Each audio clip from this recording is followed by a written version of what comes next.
as you different At times? different times, yeah. So after I got my PhD, I got to come back and be a professor here. And Stephanie was one of my students and a leader in my lab. And then after graduating, Stephanie luckily stayed on with the lab because I've got a really big lab, a lot of students in there who are really great. And Stephanie came on. And has been helping to manage all of that stuff as a co-PI for the lab, which is great. And she was teaching in the department, still does teach, but also has a pretty cool gig doing research on campus. So Mhm. Yeah, and one of the nice things about that is, we had such an excellent like mentor-mentee relationships, and there were so many things that I learned from her about being a mentor.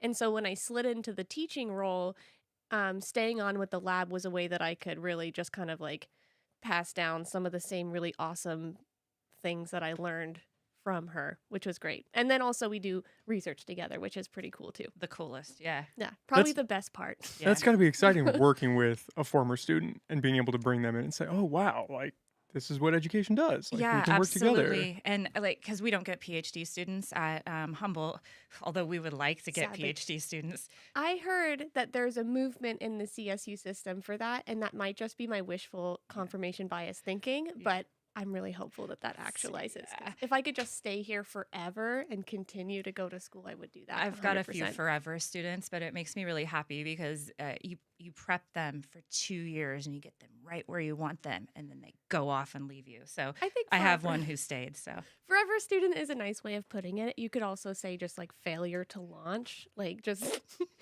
you were too good, I never left. Which is not a bad thing in an educator to be that good that the students want to stick around and want to work with you. I think that's a Yeah. safe thing to say. that's really nice. But I'm lucky when they do. I've got a few of them who work on campus or like doing teaching or doing research and things. So that's really great. And then I get to work with a bunch of my former students who are in PhD programs now, and that's also really great. So. And what is the social identity lab? Because that's actually how I came across you both.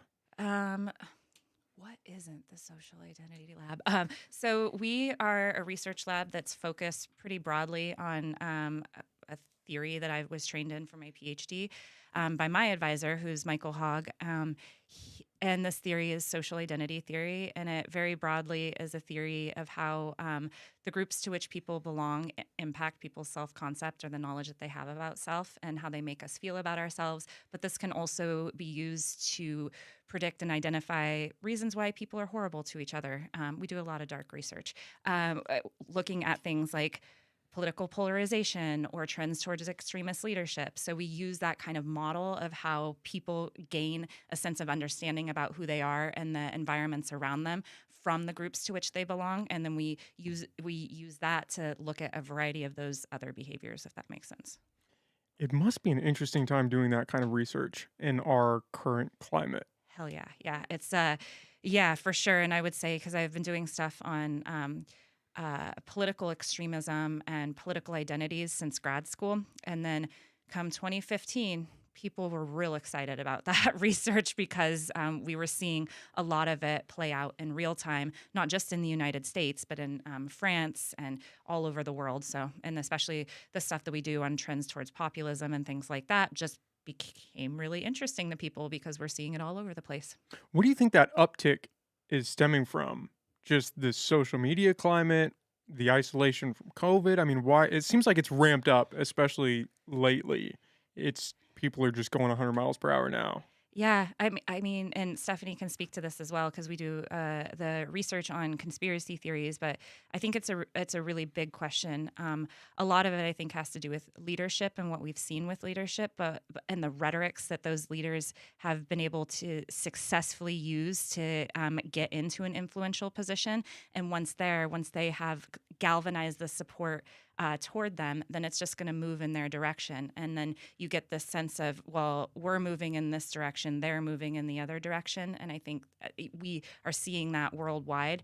The internet, I would never blame, online is terrible. Like, I would never blame that. And I hate when people are like, all of this is because of the internet. I'm like, who created it? These are basic human processes that they're so basic, but they speed up when people have the ability to communicate quickly. And then what we saw in COVID for sure, and you want to talk a little bit about that because both of us going into COVID, like I was incredibly uncertain, and we do research on uncertainty. I'm like, oh my God, how am I going to be an academic? How am I going to do all these things that I use to inform who I am? And then I realized it was Stephanie and I were talking. We're like, this is a natural progression to endorsement for conspiracy theory for people who are looking for structures that they can use to reduce that uncertainty and also for ways to say it's going to be okay, right? And so you want to talk about that a bit? Yeah, and part of that too is, COVID-19 created this environment where we were interested in conspiracy theories and extremist belief systems before the pandemic. And then we kind of were watching these processes unfold in real time on a large scale. Much of the research that had been done on conspiracy theories prior to the past 3 years were on these really niche kind of fringe groups. It wasn't, massive amounts of people buying into these massively extreme belief systems that were really affecting not just, haha, it's a funny thing to believe in, but also affecting their health behavior and their voting behavior and the way in which they treat others. And so, you know, the research prior to this really focused on extremism, really focused on, okay, when in a person's life are they most susceptible to believing in some of these really extreme group systems or belief systems within these groups. And they would look at things like the internet, right? So you can imagine the person in his basement by himself, feeling really isolated, and then finding these communities, these echo chambers online. Well, what we found was that when you had large global pandemic where many, many people were also experiencing these feelings of uncertainty, these feelings of anxiety around the future and around COVID, you also saw them more willing to adopt some of these extreme belief systems. And that's where we start to see this sort of mainstream adoption. And I think aside from the uncertainty part, you can also think about how populism has fed into this as well. So thinking about the way in which leaders frame these things and how it might increase somebody's willingness to buy into it, right? So populism, the idea that, there's a set of elites who are depriving you, the underdog, of something really important to you, right? And so we know from both of those lines of research, looking at populism and looking at people in their isolation and uncertainty, you had just like this perfect storm for the explosion of these crazy ideas. And when people are alone, it gets weird It, because they it, want to feel like they're a part of something because for they're not sure. doing anything. Yeah, and you think about it too, because if you're able to communicate with people online, then you're not alone. You're psychologically not alone, and even if you're not necessarily contributing to the conversation, you can still feel a sense of connection and connectivity to those other people and the belief systems that they're putting out there. So it gives you something like it's psychologically satisfying, right? Especially in a time of need. And you don't have the social pushback that you might in a circle in the real world because you're not actively looking for people that disagree with you. You're going towards the people that say, "Oh yeah, there's this conspiracy going on. We need to link up because we're the ones that see this. Look how special we are because we get this. Yeah. So, and We're going to save the world." we're going to save the world, and those other people don't get it. Right. And I think that is incredibly fascinating, that sense of like how unique and different from the rest of the population that this can be. And then also, one of the things that we see in the research is that when you get the criticism from outsiders, that actually galvanizes support for that thing. So it's like, hey, these folks are so stupid for believing in this. And when my students start to say stuff like that, I'm like, you're going to drive them the direction you do not want to drive them. You're creating this intergroup context, and they're never going to believe or trust you. And that's a really scary place to be because you can't have active criticism from, an out group to help that group in some way because they're not going to accept it. And it's just going to drive them further away from you. That has always been my argument against censorship, is that by censoring these ideas, we're not removing them. We're just shoving them to the side and allowing them to grow stronger in this echo chamber. Mm-hmm. Yeah, and that sense of we are all very different and they are never going to understand us and we can't trust them. And I think that having that lack of ability to trust criticism from the outside in some way so that we can make ourselves better or we can make our nation better or whatever is better, it's not happening right now, and it's getting worse. That's what the data show. So Were either of you surprised going into COVID by how quickly it ramped up? or with working with the data, did you anticipate that? That once people got isolated, and especially when the lockdowns really ramped up, shit was gonna hit the fan in a weird way. Yeah. I mean, there was, I mean, the initial shock of like, oh, fuck, this is our lives, right? But and one of the things that I thought was very interesting was putting myself in that context. Like, I am a person who I would like to say dedicates my life to science, but I remember engaging in confirmation bias and thinking, you know what?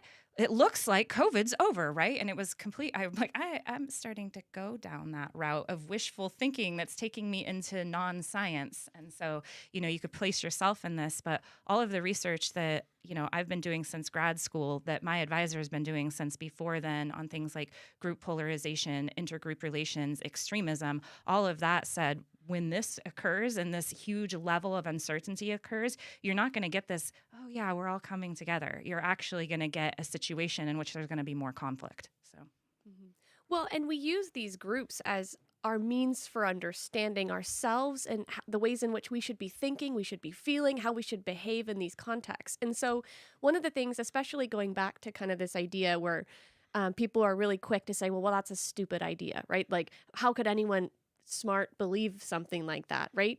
Well, what we know from the conspiracy theory research that's even pre-pandemic is that conspiracy belief transcends economic status. It transcends educational borders. It extends through many different classes within society. It's not just like this small, crazy subset of people. In fact, you have people who are doctors and lawyers and all these folks who, as a society, we deem as being incredibly smart, still susceptible to these same human nature mechanisms that drive us to believe in this kind of stuff.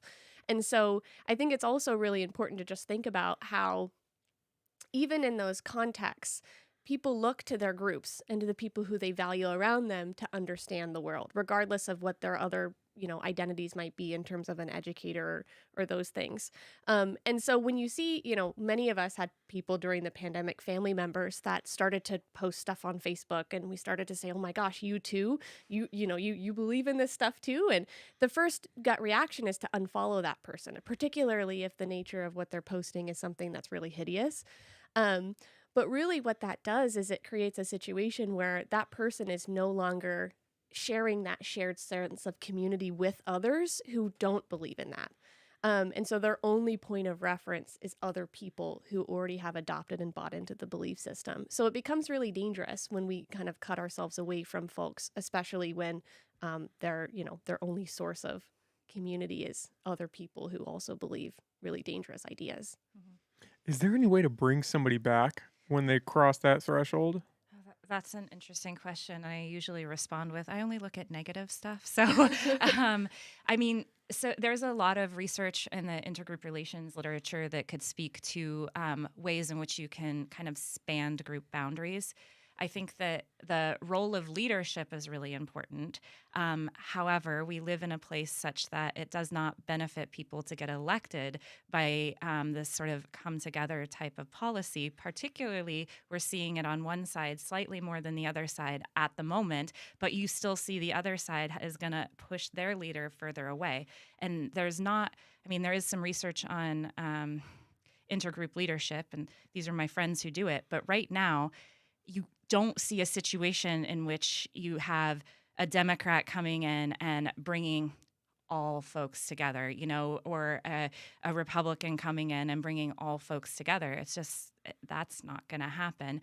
In an ideal world, you'd have someone who's not a member of, partisan or comes from a specific group who's truly representative of all of us if you're looking at it on the national level, but that's not going to happen. So, yeah, reducing people's uncertainty is important, but that's also really hard to do on a mass scale. So, well, and one of the things that you can do for folks who are feeling particularly uncertain is provide them with that shared group membership that's not these extremist groups. So we joke about this all of the time with the social identity lab, but one of the ways in which the research lab is so effective is it creates this identity for people to latch onto within the university as a student, particularly among students who are new or maybe don't know their place in the university, and it gives them sort of this shared sense of community.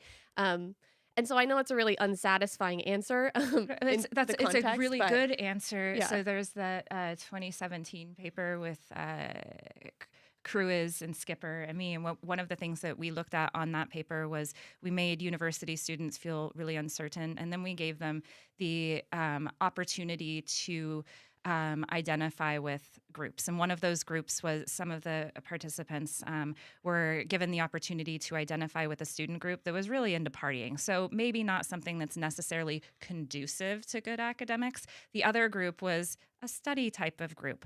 And in general, new students were like, hey, I want to be in that party group, right? That makes sense. It sounds like fun. But what we found is under uncertainty, the norm of the group didn't matter. So whether it was a party group or a study group, what actually mattered was how intitative that group is. And intitativity is basically how groupy that group is. So how much, how interdependent the relationships are amongst people in the group, how similar the group members are. So you get this like nice, cohesive, interdependent type of group that we can use to reduce uncertainty. So if you could make groups, and this is, I think, where Stephanie was going with this, groups that are potentially more helpful and allow people to come together, but still have that sense of interdependence, including the similarity, the interdependence amongst group members, a level of group cohesion, that would be helpful, and that would be grounded in the science too. Nice one. Are there certain types of uncertainty that lend itself more to be persuaded in a certain direction? Like in terms of overall life uncertainty versus direction or purpose or religious uncertainty? Yeah, so that's a really interesting question. And so the branch of social identity theory in which uncertainty identity theory is lives or exists is from my advisor Michael Hogg's work, and I'm always talking Hogg up. Great, maybe he'll watch this and be like, "Thanks, Amber," but or listen to this. But so from that theory, it's a theory of self uncertainty or self concept uncertainty. So, really, knowledge about who you are. And the things that make you uncertain are likely different than the things that make me uncertain, are different than the things that make Stephanie uncertain. And certainly, if you bring in other cultural factors or people living in war zones, the things that make them, or people who are living in Turkey and Syria right now, the things that are making them uncertain are certainly different than the things that are making me uncertain. And it could be uncertain, and so we can have uncertainty about kind of our personality. I thought I used to know who I was, but I don't anymore, not in this context. That can be enough. It could also be you're in a romantic relationship and you're like, I don't know how I feel about this, or I don't know if this is going to exist. You have that level with interpersonal relationships. You can also have a level of uncertainty that you get, like you're in a group and I like this group, but I don't know how they feel about me. You can feel that level of uncertainty. You can feel it on an intergroup level in which it is, what, our group is in competition with this other group, this other out group, and I don't know if we're going to fare well. Or it can be on this world one.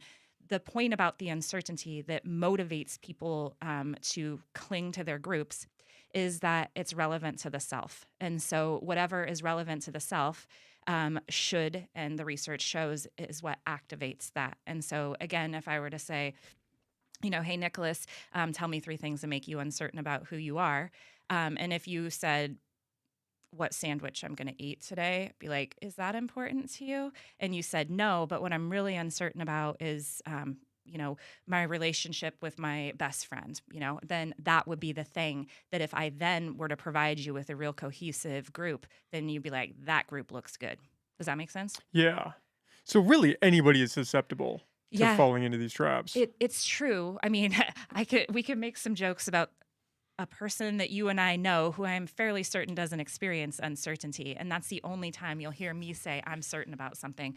But, there are kind of some individual differences, and I'm not going to trend on that too much because I don't do research on individual differences, but like some individual differences and on uncertainty. So I'm going to be a lot more uncertain than, let's take my partner, for example, because that guy doesn't experience much uncertainty, right? I'm walking around with uncertainty all of the time. And so, but there is, and when I should put this out there. So you're going to have, I'm going to say those weirdos who don't experience the uncertainty, but at different points throughout the day, we all experience it, right? And so you'll hear me, the way that I talk about self-uncertainty, you will very rarely hear me say certain and uncertain. I will say lower in uncertainty because most people have something that they're like a little bit uncertain about. Does that make sense? Yeah. Yeah.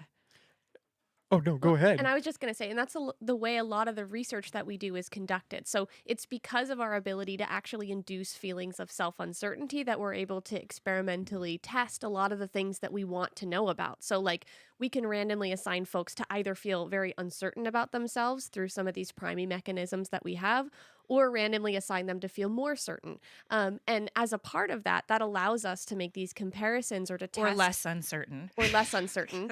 There you go. There, you just said we don't say that. Well, essentially we can manipulate this, so it's not just something that you have a resting state of self-uncertainty. In fact, we are really, really good at reducing uncertainty when we feel it, which adds another layer of complexity when we want to study this stuff, because sometimes right after making someone feel uncertain, it's such an uncomfortable, what's called a negative drive state, or just a really uncomfortable feeling, that they'll latch on to any group that they can kind of get their hands on to reduce those feelings. And it as doesn't quickly as necessarily have possible. to be a group either, right? It's just if that's the thing that is in the context that you can latch onto first, because nobody likes to feel bad. So we look at the easiest and most effective way to reduce the uncertainty, and usually do so on an unconscious level. So When we were kind of talking about the political divide apparent today, and it almost feels like there's some priming going on with whatever side you're on to keep you on that side. oh yeah, 100%. I mean, and I've, it really benefits the people who are in elected positions to have a polarized nation to a certain extent, because it's going to continue to keep them their jobs. So there's that. But there's also, I mean, if you listen and if you look at my YouTube, it'll be like, oh, there's a whole bunch of, in the queue, there's a whole bunch of Trump speeches and Biden speeches and Obama speeches. I listen to and watch a whole bunch of leaders' speeches, and I like with leaders throughout the world as well, because I'm really interested in the rhetoric that they use. And we talked a little bit about the populism, but when you have populist leaders who rise up, the rhetoric that they use comes from this sense of deprivation, that there are people out there who are depriving us of our basic needs, or depriving us of our humanity, or who are taking stuff that used to be ours, right? And we don't know if they keep treating us this way. We don't know if we're going to continue to exist as a group. And that type of rhetoric is incredibly powerful for keeping people on that side, right? And then you do see it, I mean, because the way that was described sound like right-wing populism, but you see this with left-wing populism. We just got some data back from the midterm election, or not the midterm, the presidential elections in Brazil, where we had a really easy case where we could look at both left and right-wing populism. And so that's some cool stuff that's on the horizon. But yeah.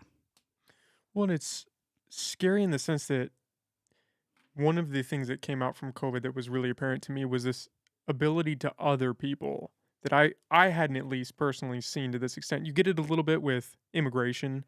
A lot of people can easily other that. Yeah. But just your fellow neighbor, where now it's, especially if the mask debate came up or the vaccine debate, it was like you would flip a switch. And if this person's not on your side, they are now this They're against us. they're this threat, and they need to be dealt with. So, and the identity markers, because they were so clear, right? It was like, that person's not wearing a mask. They're not with me, right? It was black and white. It was so very clear in the assumptions that people were making. And I just remember going into the co-op. It was when mask orders were released, one of the first times, and one of my very best friends and I were going into the co-op, and she didn't have her mask on, and I was like, people are going to think I'm one of them. And then I thought, I know this research. What am I doing? I am using that mask as a marker. And I was willing to keep my mask on at that point when I didn't actually feel unsafe. I just didn't want to be misidentified with the other side. And I was like, well, that's an interesting research question. And also, if I'm doing that with my knowledge of these processes, this is like very widespread. Yeah. Yeah, if you recognize that and you fall into it, what does that say for the rest of us, right? Yeah.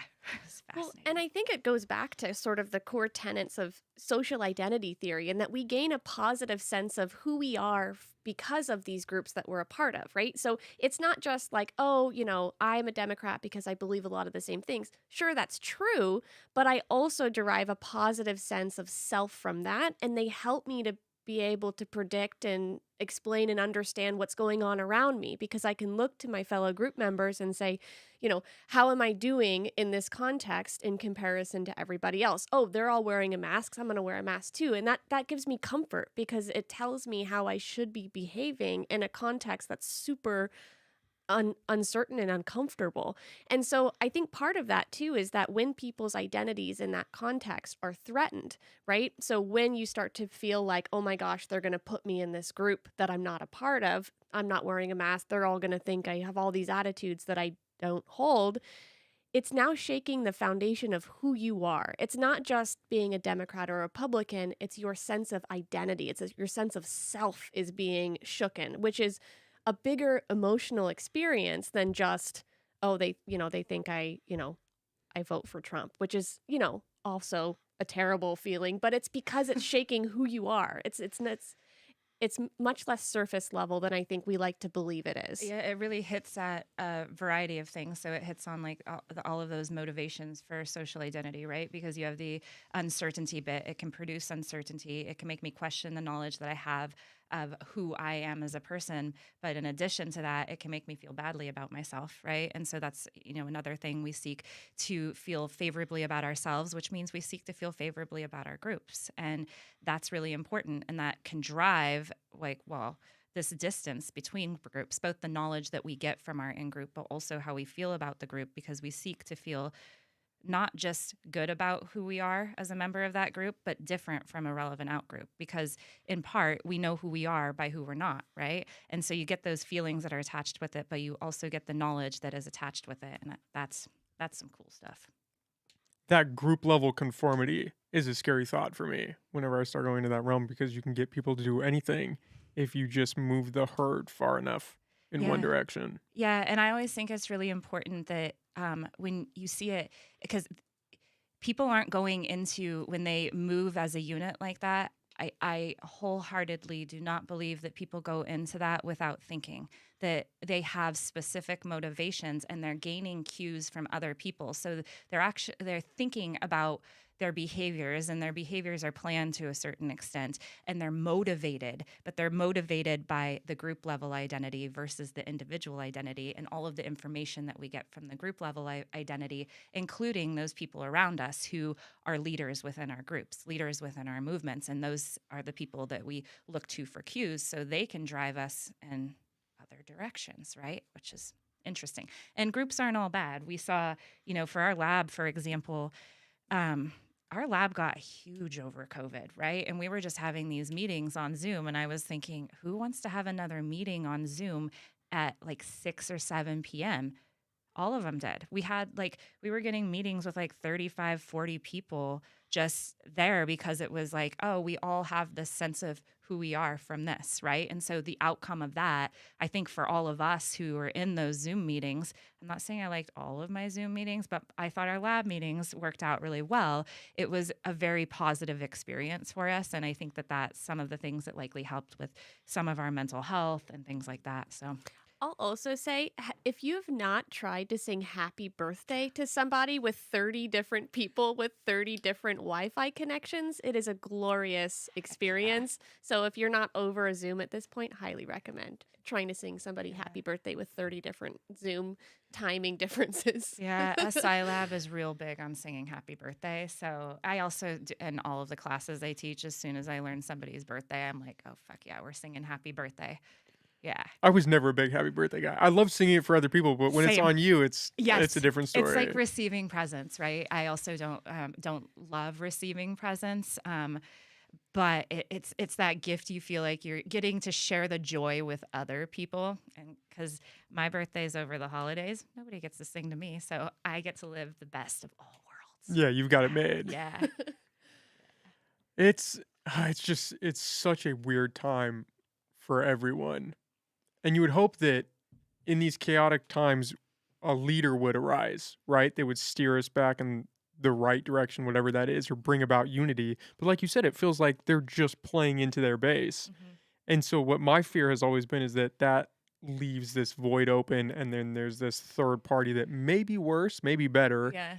that fills that and comes to prominence. Yeah. The third party bit is so one of my former students and I do a whole bunch of research on like mapping what we call group prototypes. And so it's like all of the attributes that we can use to describe who our group is, like what is the essence, the core of our group. And so we look at ways that we can map these things. And in the United States context, it's really easy because you know who you are by who you're not, and you have this two-party context, right? So it's the math behind that is much easier than when we go to Canada and we're like, all right, we're going to pull a third party into this. And so it's hard. Our math isn't there yet to get like the numbers on it, but I am curious to see, does that group, if a group does arise, does it have to be more moderate, or is the fact that that group it lays that group or those people or that leader is somewhere in the middle, is that actually threatening? And we're like, nope, F that person, because they are threatening the distinctiveness that we have between these two groups. That is a good study. Right. Well, you heard that a lot in 2016, right? Yeah. That, oh, you can't vote for an independent because then you're going to be taking votes away from X. Mhm. And then if they lose, it's your fault. You screwed over whatever party they're talking about. Yeah. Well, and it goes back to how the context that we've been under is galvanizing. People are motivated to do stuff when there are big problems or big threats on the horizon. And Or so when they're angry. Like anger is such a driver of behavior. And that's like, you want to get people to action, you piss them off. And then also you want to get multiple people to collective action, right? And some we need that. Like there are real social issues that need to be addressed, and we see this coming out of movements such as Black Lives Matters that are making actual change from the collective, which is cool. But you see it in perhaps less positive movements as well, where you get anger as that driving force and people get super motivated to act on behalf of the collective, and it can drive us in a direction that we don't want to go. So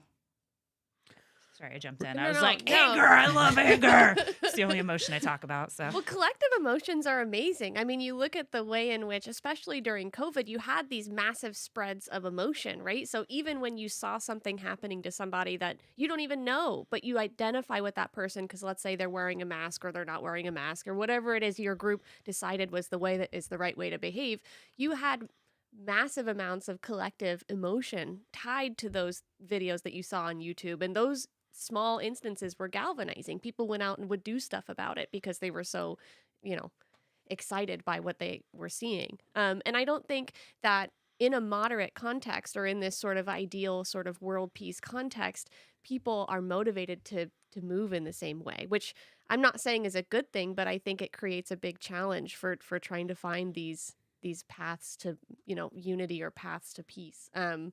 Which is, why we say social psychology, especially social identity theory, is so dang depressing, is because there isn't a lot of work out there that carves a path to fixing a lot of this stuff. Not to say people aren't doing the work, but there's not as much out there. Is there a difference in the social primers in terms of which emotion you use that translates to a direction you would go? So, like, if you wanted to get something done long term, anger wouldn't be the best primer because it's going to hit people hard and fast, but it might not carry as long as hope or love or something that's a little more yeah, and so upbeat. yeah, and in general, and I'm not going to trend too much into this because I look at the negative emotions. So, but the emotions are, as you said, they're quick lived, and so and it's a response to a stimulus in the environment immediately, right? So it's like, oh, Stephanie brings up my dog, and I'm like, joy, right? Joy. You do see, so with some emotion, when it comes to that initial stage of action, anger is very effective because it is an approach emotion. So you're not going to run away from something if you're angry, but if you're feeling more like guilt or shame, oftentimes people will move away from that, and sadness people will move away from. Joy is something that people move toward, but there's not much evidence of that in collective movements. And I think a really interesting question is then looking at, okay, what is it once we get people here? If we got to piss them off to get them to this place, what do we use to keep them in that place that's not the anger is the driving factor, right? So, and I suspect you're right with hope. You always have to have hope, but you have to have hope, and that's built into the collective action literature as well. You have to believe that your group will be efficacious and in its cause, and therein there has to be some amount of hope. Otherwise, what's the point, right? Yeah. Well, it feels like that's where we are right now. Is both sides, at least political wise, they're using hate, but it's a constant repriming of hate. It's every day there's a new thing to hate. Every day there's a new thing to be mad at, and we're just going to keep re-upping that way, Yeah.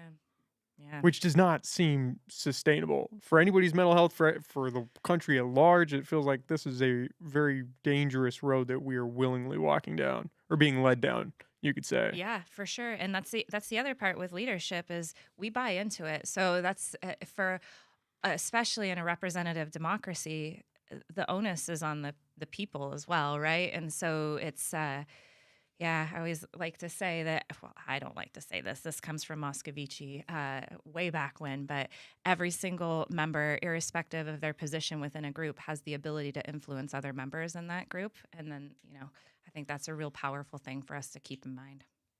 But it's hard, right, for people to want to go against the group, especially if it's a belief that is not currently popular with who you're around. Mm-hmm. It takes a lot nowadays. Yeah, and actually, so this is Don Packer's work. Sorry, I like to give people their sites when they're due, their references when they're due. But his normative conflict model looks at the people who are the most willing to speak out against their group are the people who identify the most strongly with it because they're doing it in the service of that group, right? And so they think you've got to get those people to a place, and those people who feel like this group is really important, the place where they're taking us isn't the right direction, and it's my responsibility to put that information out there. And and you've got to admire those people, but what does that say for the other folks in the group, right? Who are like don't feel that their position is secure within the group. They're going to be far less likely to want to speak out against things that are wrong.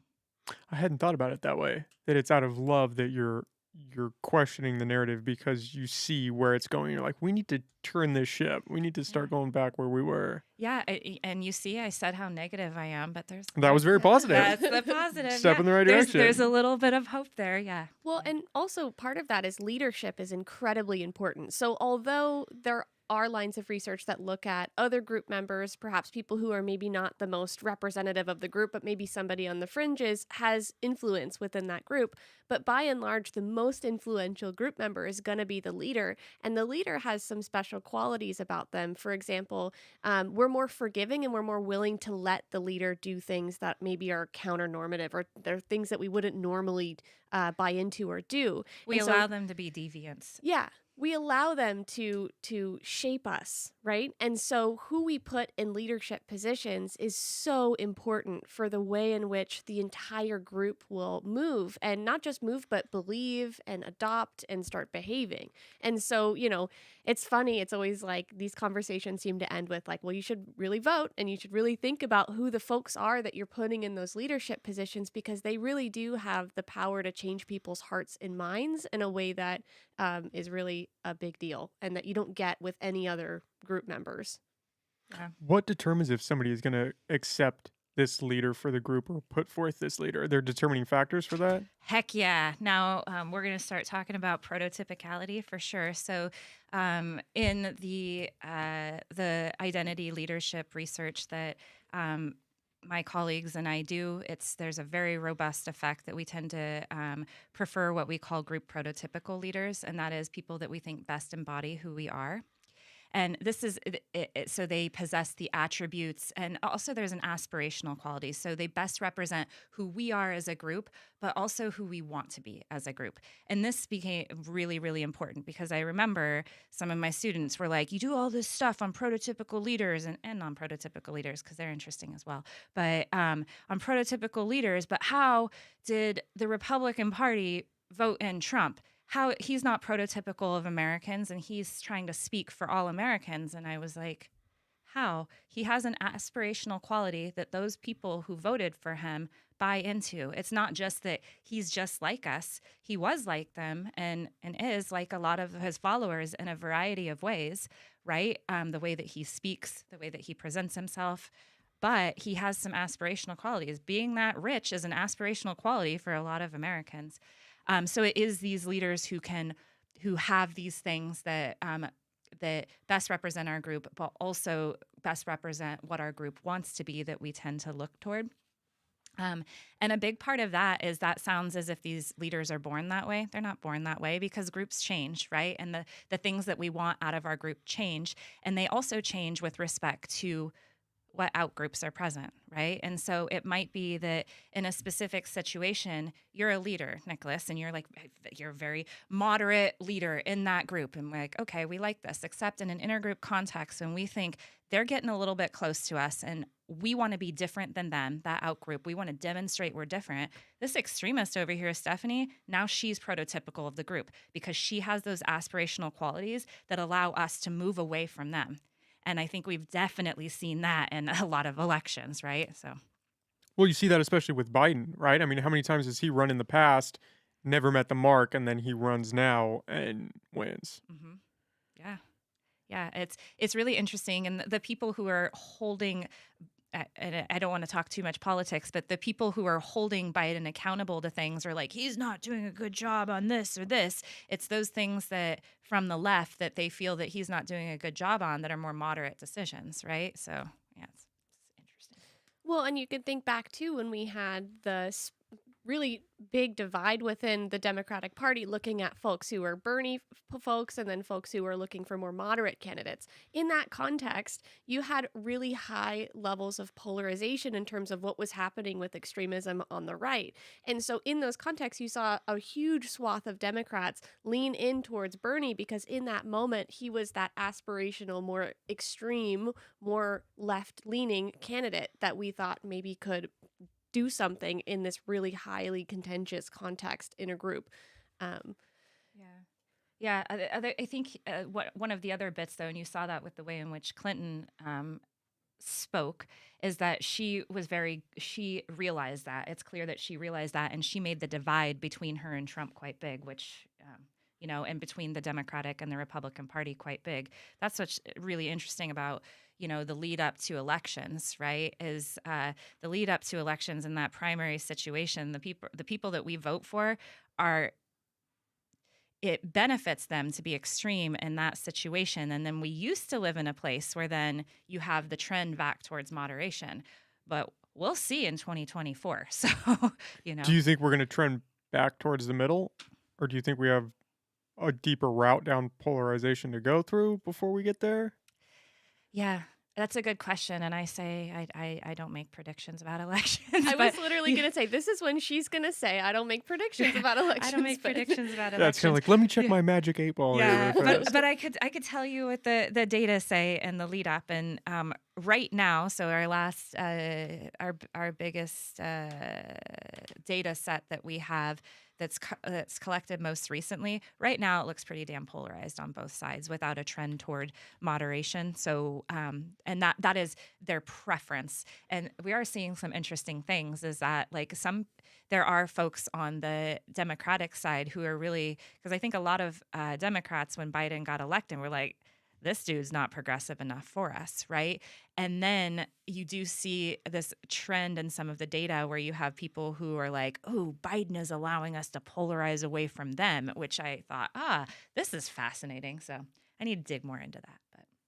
And so what is the difference between a non-prototypical leader then? Well, we have the way that we manipulate these things. So we do experimental manipulations in which we, randomly assign people to conditions of prototypical versus non-prototypical leaders.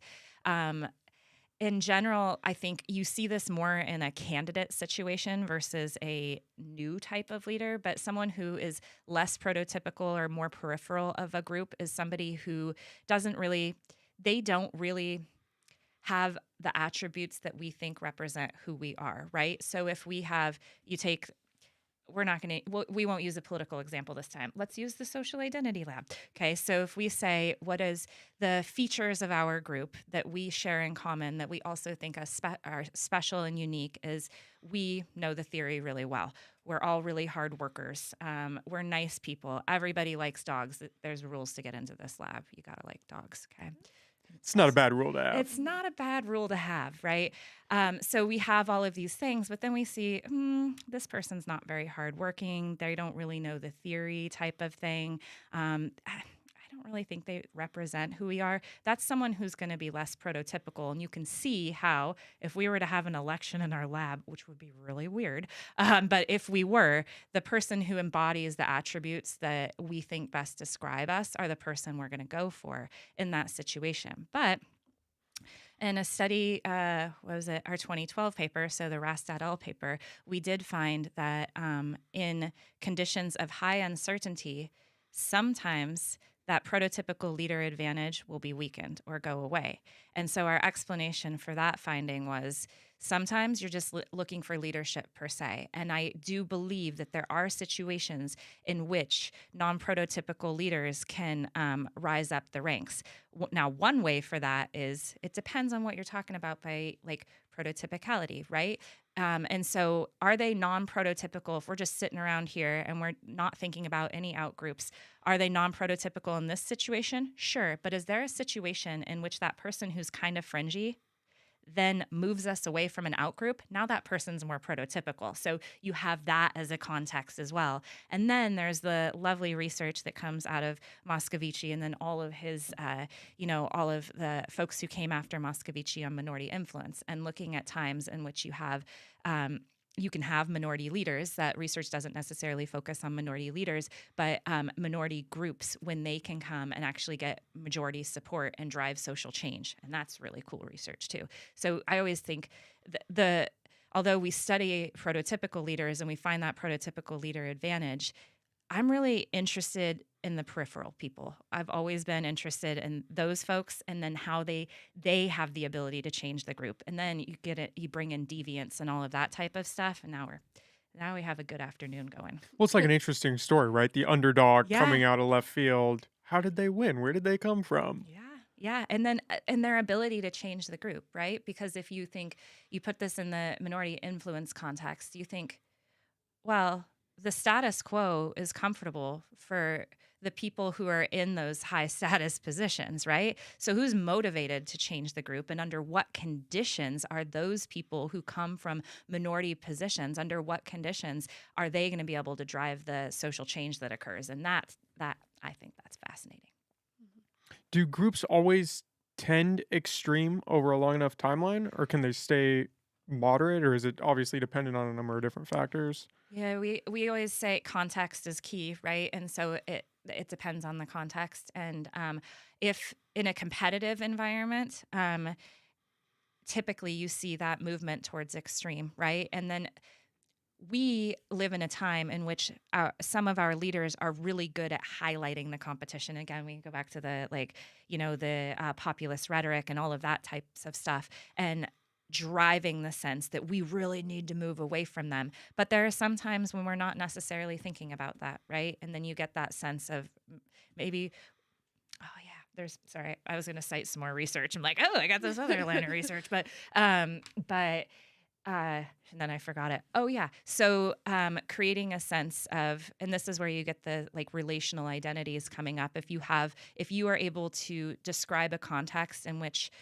we're able to maintain our identities because it's important. We don't want to put a situation in which we're all the same. That's very threatening to people because we want to be kind of unique, right? It's important for us. So you don't want to do that to people. You want to maintain their distinct identities, but say, for us to make it, we need them.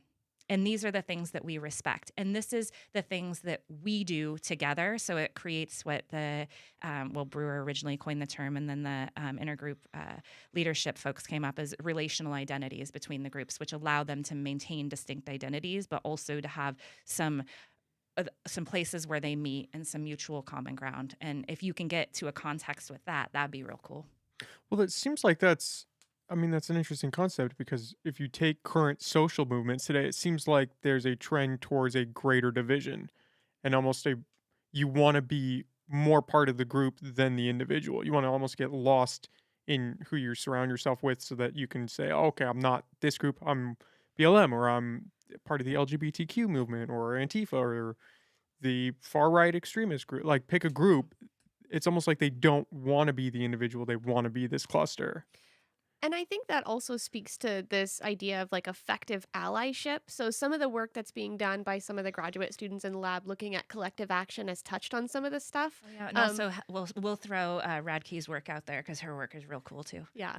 But I mean it's about effective allyship, right? So like we've all been in a situation where let's say we're at some sort of a social movement and there's been somebody there that just kind of doesn't get it and they're like, "Oh yes, I know exactly what your struggle is because I am, low income or whatever it is," right? So this person who just doesn't get it isn't connected, right? And so that's a context where you're saying we are the same, our experiences are the same, and that gets at this idea of a really threatening experience for the folks who are in that movement because they're like, "No, our experiences are fundamentally different," right? And so it's creating this common sense of um, bond over the things that have happened for, let's say, two separate movements like BLM or LGBTQ activists, because those experiences are fundamentally different, but there is some shared challenges and some shared Well, and you have experience shared identities within those groups as well. and So yeah, identities within the groups. And so creating that link is really important without, saying that, oh yes, in order to do this, we have to lump into one giant group because that doesn't make people feel good either. So there's almost like an inflection point where if the group persona becomes too great where it casts a shadow over the individual, you're going to revolt against that. oh, well, that's an interesting one. That sounds like it comes out of Brewer's optimal distinctiveness theory too a little bit. And so her work and her colleagues' work has shown that there's an optimal level of inclusion that we have with other people, and particularly in a group situation. And so we seek assimilation with others, which is similarities, us having things in common. But at the same time, we want to feel unique, right? And so you have these two competing motives for being in a group, and those are actually, and there's an optimal place at which we are most comfortable, where we feel included, where we have those similarities with other people, but we also have a sense of uniqueness. And there are several ways that we can get to that. We can get to that like on the individual level. I can be like in a faculty meeting and say, yeah, I am faculty in the psychology department, but I'm also a former professional athlete, right? So that makes me feel a little bit unique when I can say stuff like that. But groups satisfy that as well. And that's a really interesting place is where you can say, I'm a member of this group. All of us have these things in common. Guess what? We're different and unique from them. Yeah. And so that can also help to satisfy those needs. But if you do end up feeling over included within the group, that's when people get uncomfortable and you can get levels of disidentification with the group. Where does the concept of a social cachet come into play?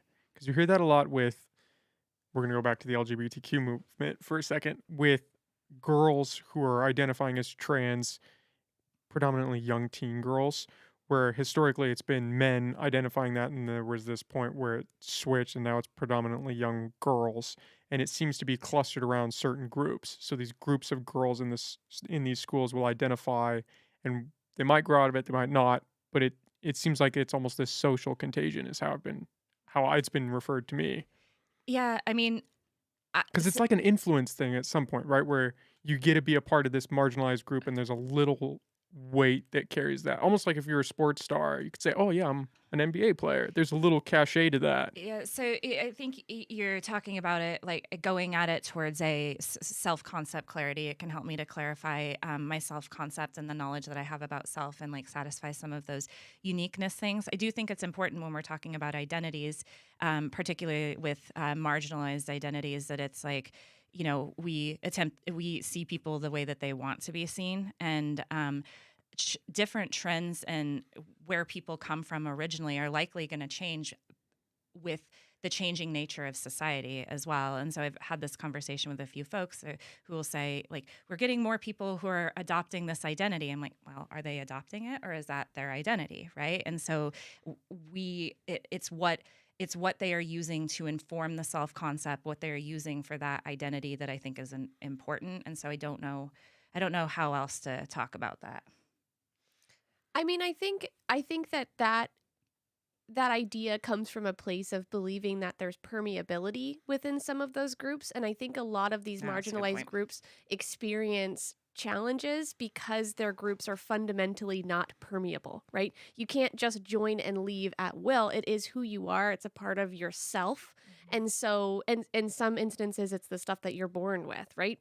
And so I think we have to be careful again with like marginalized communities because, in particular, the vast majority of those are not permeable. You can't just leave. So, one of the things we know about social change is that in contexts where the group membership is not permeable, you can't just leave or you don't believe you have the ability to leave a group. That's when we see a lot of social change movements become more successful. For example, let's say that you're a part of like a group that is low income Americans, right? If you believe that you can transcend that group, that you can get out of that situation, that you have individual mobility to leave, you are going to not work on behalf of other low income folks because there's no reason to, because you can, pull yourself up by your bootstraps and you can get out of it. But if you have the belief system that no, the system that we live under is fundamentally structured in a way that doesn't allow me to leave this group, that's when you're going to see social change or you're going to see action on behalf of the group. And so I think that there's a really big difference in terms of the type of group we're talking about and when somebody has belief in mobility, their ability to just come in and out of the group, which I don't think And is with the identity that they're like what they're deriving from that identity as well, because it might be like, oh, well, they can change back and forth. Psychologically, no, right? And so psychologically not, and that I think that's a really important thing for us to keep in mind. And if people do decide like, okay, well, I'm going to go back to whatever identity that I hold, then it's like, okay, cool. If they can psychologically do that, do what's best for the identity, for the identity of that individual, I guess. But I don't know how else to. Well, and does uncertainty come into play in that aspect of group adoption? That if you're not secure in who you think you are and you get accepted by this group, whatever group it is, you would be more easily swayed because you're coming from this place of you have a shaky foundation. And so any sort of stability would lend itself to your current position. Yeah, that's 100% what the theory talks about. Yeah, and what we've shown since all of the research that I get to do on that. Yeah, for sure. I'm coming from this. I've read this book. It was called Irreversible Damage by Abigail Schreier. I'm not sure if either of you are familiar with it. Yeah, I've heard of it.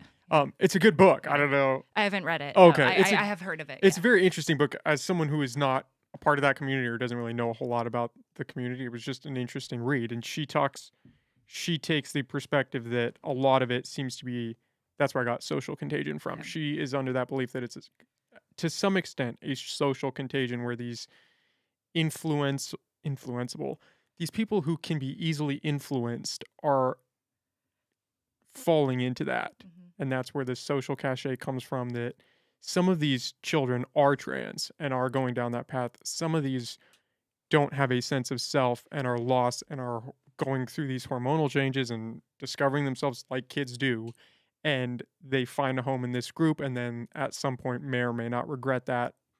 And it just gets a little shaky. Yeah, I see what you're saying on that one. And yeah, and so I think that the research is going to be supportive of that. And then you have, because it's like it's the motivation for the group, right? And as you said, some people this is their identity, and then also you have the people who latch on to identities that aren't theirs. And you see this with allyship. That was something that Stephanie had brought up, is like, ooh, if I go out and I advocate for this other group, this gives me this like identity. This is who I'm wholeheartedly this. But I'm doing it for me, right? I'm not doing it on behalf of the person who's marginalized. So I'm actually taking from them. That's a fully different motivation than someone who is, I am a part of this community because this is who I am. Yeah. And so for sure. And I think, the research should be supportive of this, is that for folks who have that sense of, I'm really uncertain of who I am, I can gain a sense of identity from this group, then people latch on to groups for sure. And you see that with all sorts of extremes. You see that with, the FBI informants who coerce somebody into blowing up a bomb because it's this lost guy that doesn't have anything going for him and he doesn't have any friends and he's isolated and he just gets radicalized Yeah. and then does this thing because he thinks, hey, if I do this, these people are going to like me. I'm going to belong somewhere. That's the whole thing with like incel culture, right? Is they're all down this rabbit hole and they're together, but they're not getting laid and they don't need to get laid because they've got each other. Yeah, yeah. We've got some research that'll be coming down the pipeline on some incel stuff for sure. And you also think of the shared grievances that they can talk about, right? And that I think helps to hold them together. And the out groups are so freaking clear for incels. So yeah, I Can you think that's talk a little bit about that? I Well, don't want to. Oh yeah, because it's not, it won't be published for a little bit. It's one of my current graduate students and I are working on it, so I probably shouldn't say too Keep it much. hushed. Yeah, keep it a little. Don't want anybody to jump me, but or to jump Cozy's work. But yeah, so the model for that is exactly how you say, and like this again, this idea of shared grievance and saying you're getting shit on too. Let's get together and work on that. And I think that that's really problematic. And that's a model that we see for almost all extremist groups.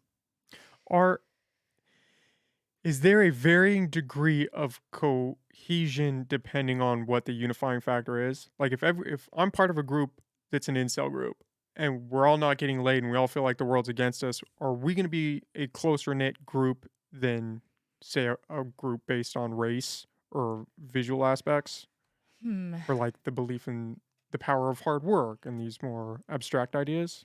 Yeah. So when you use abstract, yes, groups that are more abstract that are not well defined, they don't provide the same level of they don't have the uncertainty reducing qualities that we seek, right? And they don't have the ability to help us to tell us who we are in situations. So groups that are really ambiguous about who's a member of this group. Any old person could be a member of this group. That's not super satisfying. It's not super satisfying if we don't know the boundaries of the group. It's not super satisfying if we don't know what the group norms are. But particularly in the case when you have people experiencing uncertainty, it's those groups that clearly defined norms, right? Those become incredibly attractive, but they have to have gotten to the person first, right? Does that sort of make sense? So you need some sort of exclusivity to make you want to be a part of it. 100%. Or the perception of exclusivity, right? So it doesn't even have to be. I mean, really, with incel culture, I don't know a whole lot about the norms around that, but from my understanding, is you could leave incel culture. You could just, you know, begin. Get laid. Yeah, begin. Begin mating. I don't know. I don't know. You could do something that's different than like what you're already doing. So like that's exclusive for a few reasons, right? You have people who are like, no, I'm choosing to be in this group, which is powerful in its own right and might present some feelings of exclusivity. But in addition to that, you've put yourself in a position where you could leave, right? You could no longer be a part of that group. So perhaps because of the fact that it's permeable, you might actually, I would guess, work even harder to establish yourself as a more prototypical member of that group in comparison to a group where you're just in it by de facto, right? You're just a part of that group, right? I don't know if that's true per se. Is that with the research, but- permeability a strong indicator of cohesion? Like if it's race, obviously you can't just not be the race that you were born. So are you just inherently more close knit? Depends on a couple. Now we're going to old school social identity theory. We'll pull out some Tajfel and Turner, 1979. So depends on a couple of other things with permeability there. So if for it to lead to high levels of group identification, you have if you're how do I want to say this? If your identity is tethered to that of the collective, and there's no way for you to move out, you will feel high levels of group identification, right? Because you have to. You can't gain a positive sense of identity from leaving that group. Now, you do have instances where some people basically wear their identities on their body, right? But they psychologically disidentify because they think, you know what?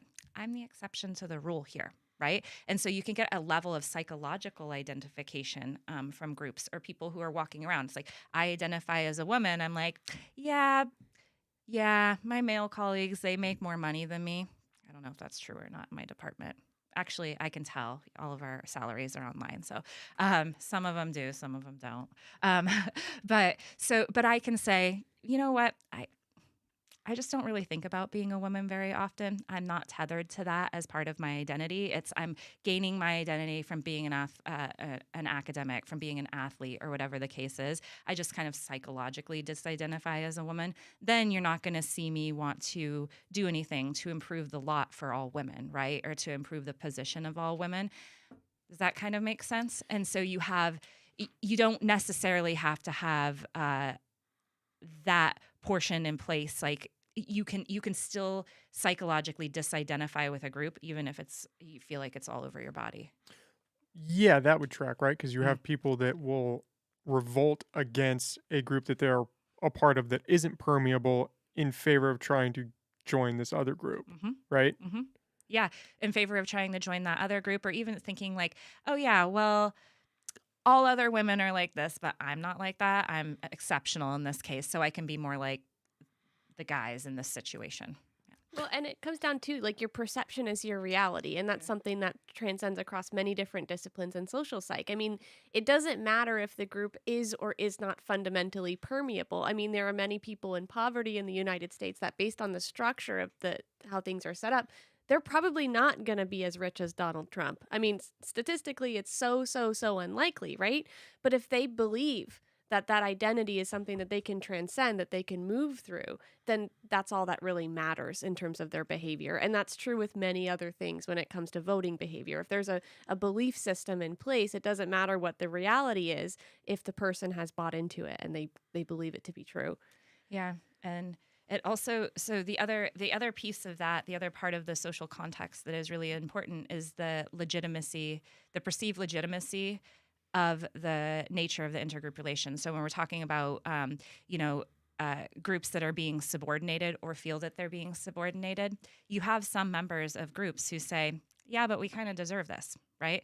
And that's a scary position for some of those groups. That's a scary position because those people aren't going to be willing to do anything on behalf of the collective. And those people are going to be the people who are like, all right, if the way we're being treated is legitimate and I can kind of side with the other, or the people who are dominant, then you have that level of exit, or you have that psychological sense of, well, you get the social mobility aspect of it as well.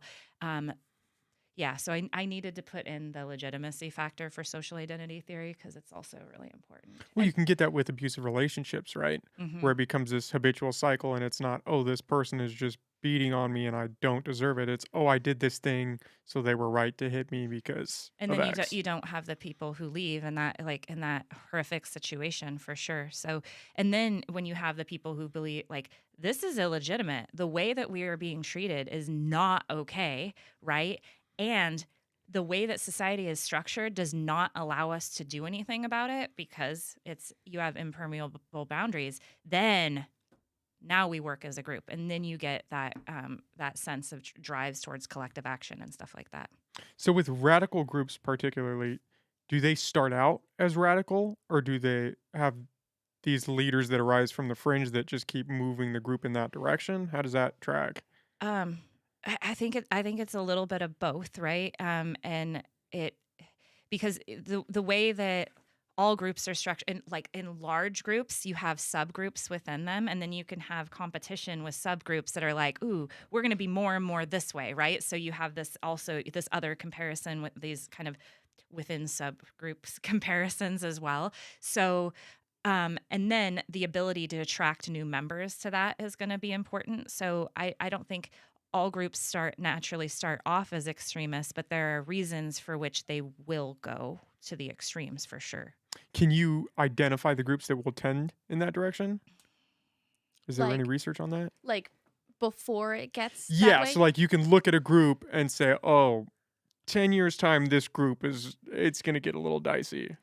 I Or is that a little hard? That's like your magic 8 ball guess again. I mean, yes, but I also think that all groups, because we're all driven by the same mechanisms, it really, and that's one of the things that's so powerful about social identity theory, is it really doesn't matter what specific group you're talking about. Those mechanisms that we've seen historically and when we experimentally test this stuff, all people, all groups are susceptible to those same mechanisms. So those same conditions that we've described in terms of intergroup competition, or those same conditions we've described in terms of a leader who's moving things in the context of that really high threat environment, all of those things can happen To any group. to any group, So it's really. like you have the same foundation across the board and you just have this different facade.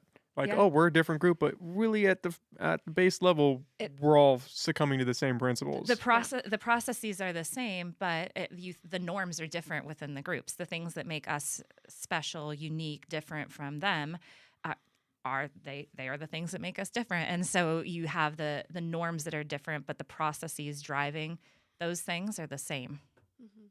Can I ask, just because we've talked about it a lot, can you define what social identity theory is for people that don't know? Yeah, it originally started off as a broad theory. I thought you were going to take notes and then you're No. getting your water bottle. I was like, we're not in class.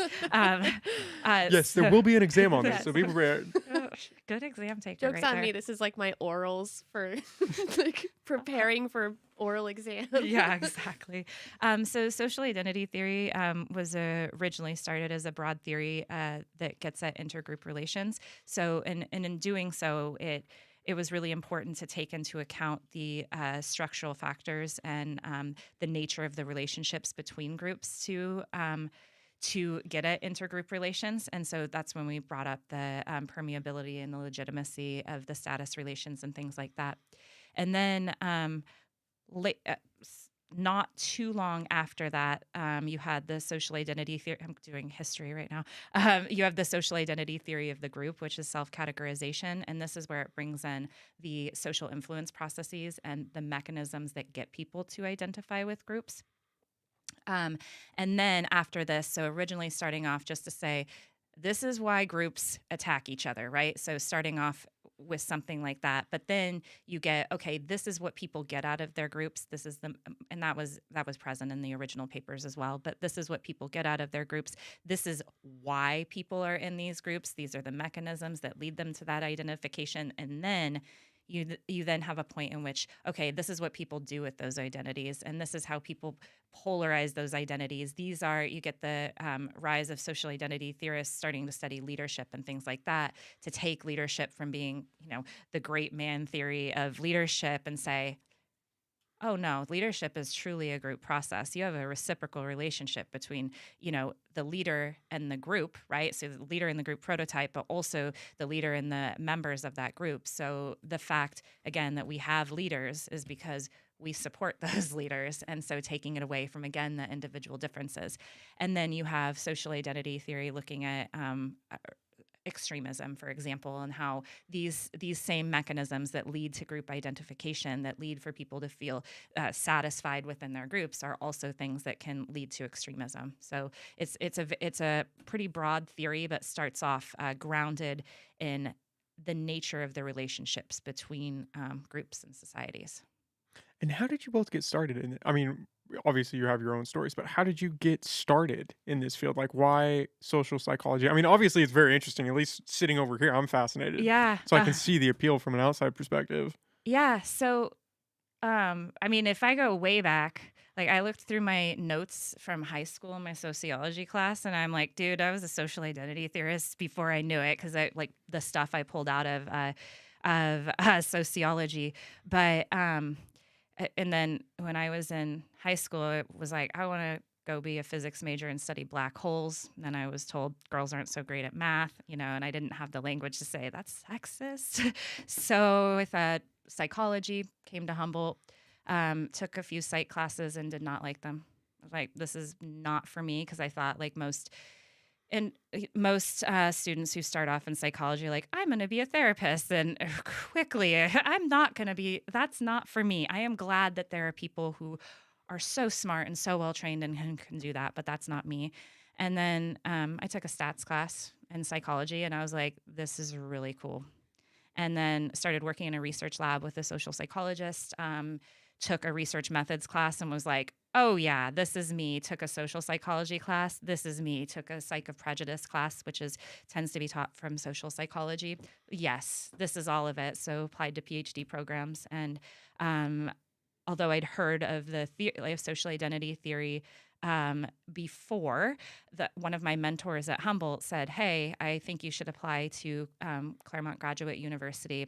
Mike Hogg's going to be there." And he's a social identity theory guy, and I knew of his work and applied to work with him, and so I was indoctrinated into the framework. See, yeah, it works on all levels because social identity It's people almost are. like a pyramid scheme. We're just gonna It's keep bringing it's people in. and Yeah. see, I keep bringing them in, producing them. Yeah, so Well, and really that ties nicely to the way in which I started to become interested is because at first I was at community college for years. I was an art major. I was like doing figure sculpting, which is where you go into a room you and were like really uncertain about your. Just kidding. no, actually, I had it all figured out, thanks. And then I got into Humboldt State, and so I came and I started working in a variety of different research labs. And then I had one of my instructors, Dr. Gold, who was also, I believe, your thesis or your Yeah, undergraduate. he was my advisor when I was an undergrad. Yeah. So the same person, I started working with him and, we were walking from Psych of Prejudice one day and he's like, he called me PhD material, which like from somebody who grew up in poverty, who never saw themselves as a student, never saw themselves even going to university, first gen, all of that. It was so huge. I like called my family. I was like, Dr. Gold said I'm PhD material. And then, I got in contact with Amber after I started working in the master's program. Because you have my social psych class. Yes. And remember what I tell students on the first day of my social psych class? I say, most of you don't want to be here because I'm your last resort. You think this is a class on how to make friends. By the end of this class, I'm going to sell 3/4 of you on social psychology at least because I study social influence.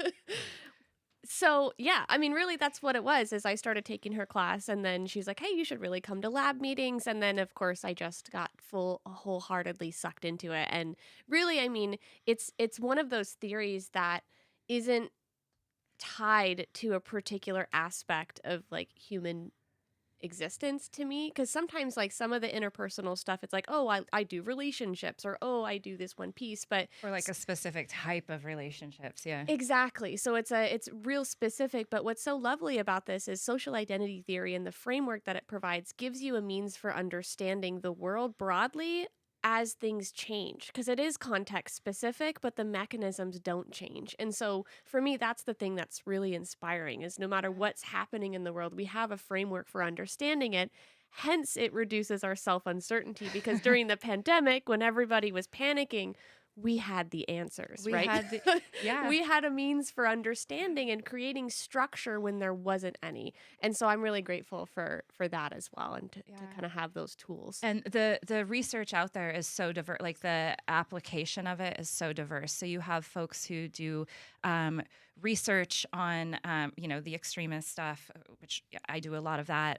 Some of my colleagues do a lot of that. You have leadership, but you have people who look at social identity in therapeutic groups, right? And how you can use this basic model of social identity theory for depression reduction and things like that. You have there's a new line of research, relatively new, that looks at social identity and people and people with disabilities. So in those communities, just all across the board, there's a whole bunch of social identity and health stuff coming out, and just all over the place. And I think sports would be a great place for it too. And there are some folks who do leadership work from a social identity perspective in athletics, which I think is pretty neat. So it's just really, really applicable. Mm-hmm. And like Stephanie said, if you join, sometimes I think most people feel a little bit uncomfortable when they're in a new situation and they don't know anybody. And then that's when people start taking out their phones and pretending like they're talking to their friends and stuff. I know. I'm actually looking at the news when I do that because I want to look cool. But the thing that protects me in all of those situations is I'm like, oh, this is why I'm feeling like this. And this is why you're treating me this way. So I can like fall back on the knowledge that I have to be like, yeah, at least I can intellectualize this situation. And I think that's also how a lot of researchers who do this kind of work cope with it, right? So like a lot of the stuff that we look at is ugly, really, really ugly, horrible things that have drastic impacts on people's lives. And I think, yeah, that ability to kind of separate yourself from the work and intellectualize it a little bit and like think about it in the context of mechanisms and prototypes makes it a little bit more digestible, and you are doing something to learn more about why this stuff happens in the hopes that we can, make some positive impacts on the world, which is huge. And there is the positive stuff. I always am like, just remember to talk about the positive stuff, Amber. Like the recovery group stuff, I think is super interesting. And yeah, and really in using leadership for positive, because I when I was an athlete, I was doing a team sport, and it was really easy for me to see when we started to get bad, it was because of the breakdown of leadership within the group. And so I had a talk with our team director, and I was like, hey, this is what's going on. And she said, can you talk to the team? Absolutely. I was in grad school at the time. So I was like, yes, I can absolutely do this. And you see that application of it in ways that can be very positive as well. So like, who are you going to appoint to a leadership position if you're doing appointed leadership? Who's that person can be? Is it the person with the strongest personality? Is that always the best thing to do, right? Wasn't on our team. Yes. Well, and it's interesting because you have an almost very realistic set of tools that you can use because you understand the underlying principles. I mean, how we're all part of so many different groups. You get to look at it and say, oh, I'm doing this because of this, or I'm succumbing to these influences. Like you get a very actionable set of things that you can do when you understand what's really going on. Yeah. And it's so fun. I mean, I was saying this earlier. I was like, Friday, I like to call it Amber Friday, and that's because I try to do what I want on Fridays. And one of the things that's really cool is I get to sit in my office, have some meetings, maybe run some data, go derail my students who are working in the lab, and then talk research all day long. It's so fun. It's a really fun Friday. Yeah. So when Growing Pains is like, hey, do you want to come talk about your research this Friday or in a Friday soon? Amber's like, yes, absolutely. Exactly. I really don't want to bother you on your Friday. I'm like, no, this is what I want to be doing. This is perfect. Exactly. Yeah. Well, it's an interesting juxtaposition between you two because you had that person say, wow, you were PhD material, and you had somebody say, yeah, women and black holes don't really mix. Yeah. But then I had the same experience at Humboldt, which is one of the reasons why I was so happy and excited when the job came up here. I had we have very similar backgrounds, and I had the professor who's like, you just did amazing in my stats class. Will you TA for me? Will you be in my lab?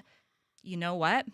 You should apply to a PhD program. I'm like, people where I come from don't get PhDs. That's not a thing. And then I'm like, oh yeah, but these people who I respect think I'm smart. This is cool.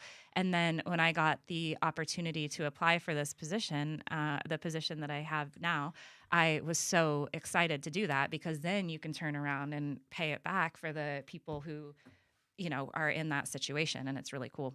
Well, and there's something, I'm sure you can attest to this, there's something really powerful about a professor that actually enjoys and is passionate about what they're doing. I mean, even if you're going into a subject that you might not initially care about, if the professor is enthusiastic, it rubs off on you and you're more engaged and you pay attention more and you like the material more. And one of the things that I think Amber taught me when I started teaching courses is that the vast majority of what you do is, yes, it's being organized. Yes, it's knowing what you're talking about. Yes, it's being prepared. In fact, over preparation can sometimes be like the best antidote to nervousness or whatever it is that you're teaching.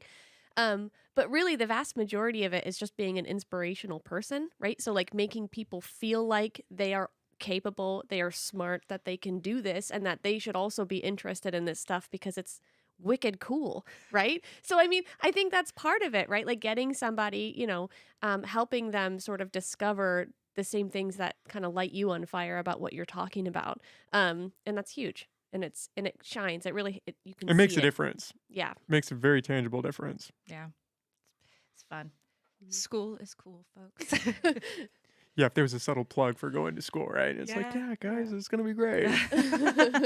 I have to ask, you guys did some research on, it was isolation and falling into conspiracy theories. And I believe you guys were talking about specifically mask usage in that.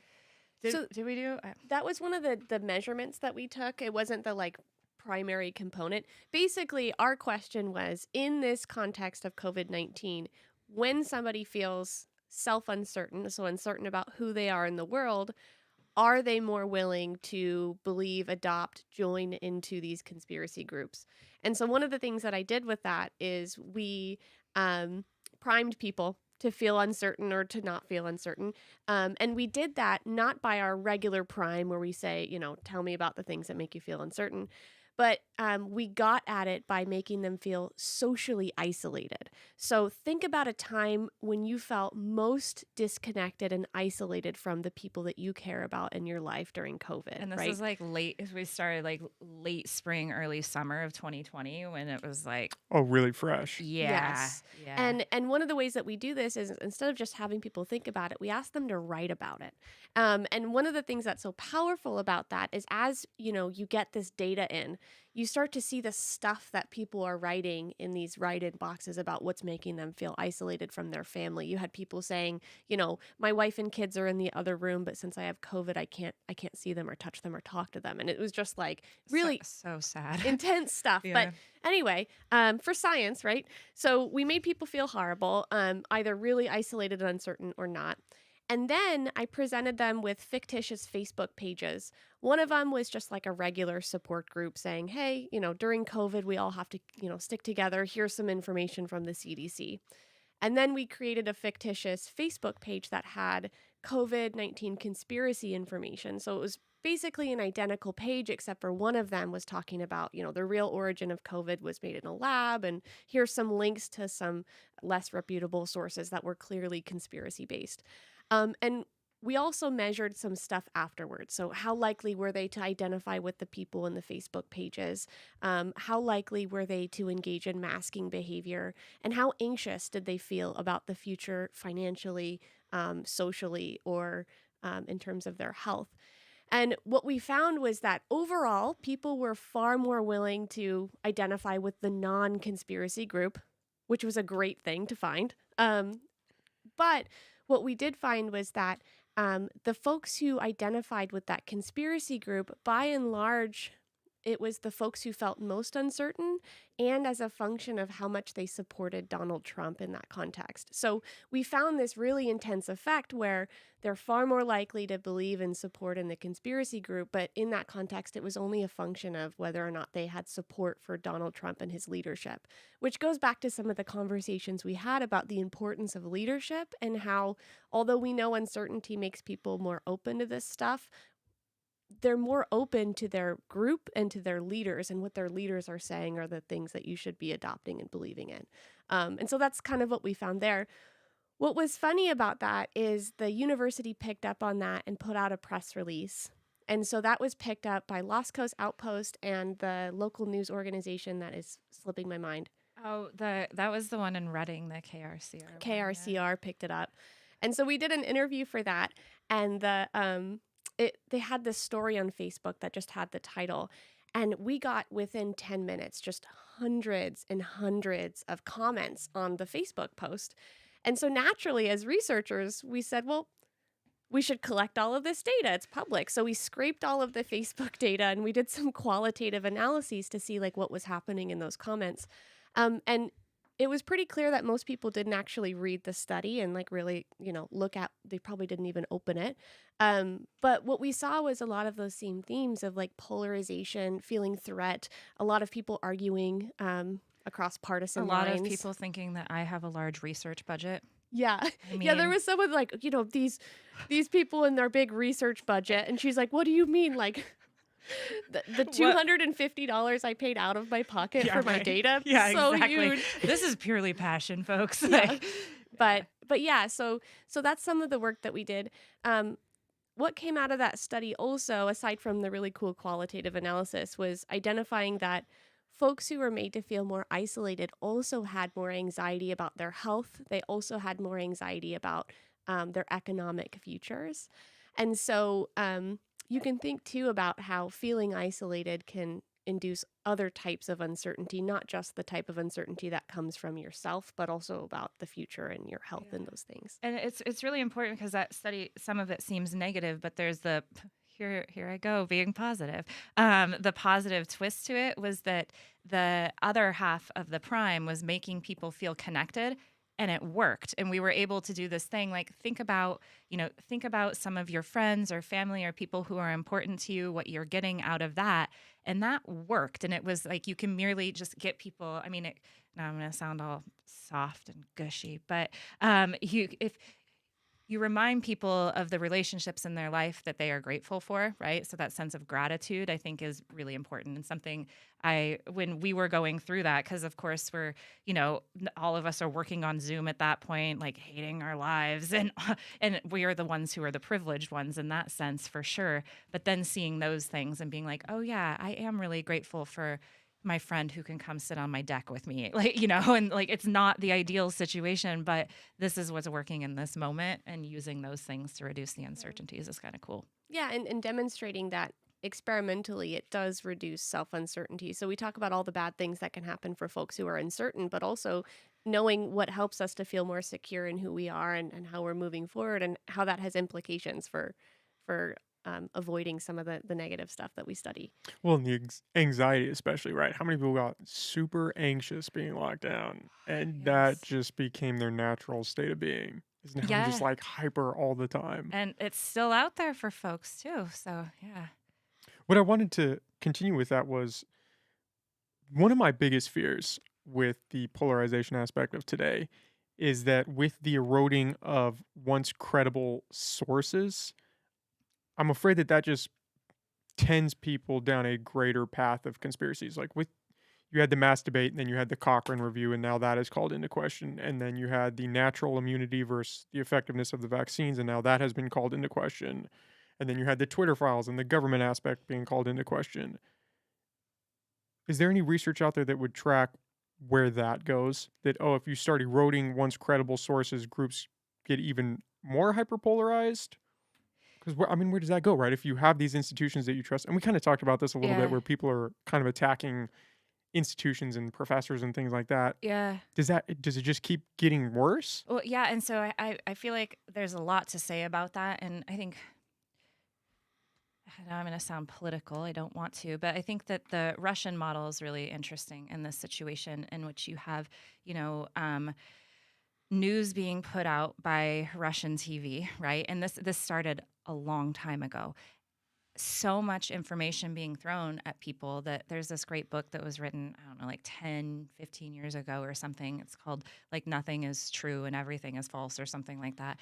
And making the point that so much stuff was put out as news that people don't know what is a fact. And so that level of confusion that goes from that is like, fuck it, we're just going to buy into all of it at this point, because I don't have the tools to decipher what is correct and what isn't correct. And I think that could be one of the concerns when you are, especially when you have people saying, oh, this information that you're getting is conflicting with the previous stuff about vaccines that you got, is conflicts with that. They clearly don't know what they're talking about. And it's like, no, these are the best scientists in the world, people. But when we start from different sources of information, right? And this is why we say perception is reality. And why I always tell people the thought processes are the same on whatever side you're on, but the sources of the information are different. And when we can't listen to the sources on both sides in a critical fashion, which a lot of people are unwilling to do, that's like the real danger, right? Yeah. So I know that wasn't like a perfect answer, but it was just like thought a lot about this, and we see models of where, information has been taken to extremes and put out there and just confused the hell out of people, to where it's like, what do we do with this, right?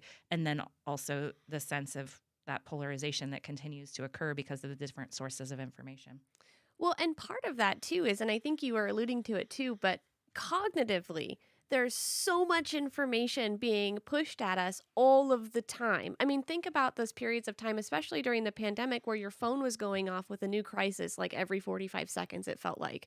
And so there's so much information to sift through that even the most diligent person would have a full-time plus job just trying to understand what the heck was going on, because there's so many new things happening.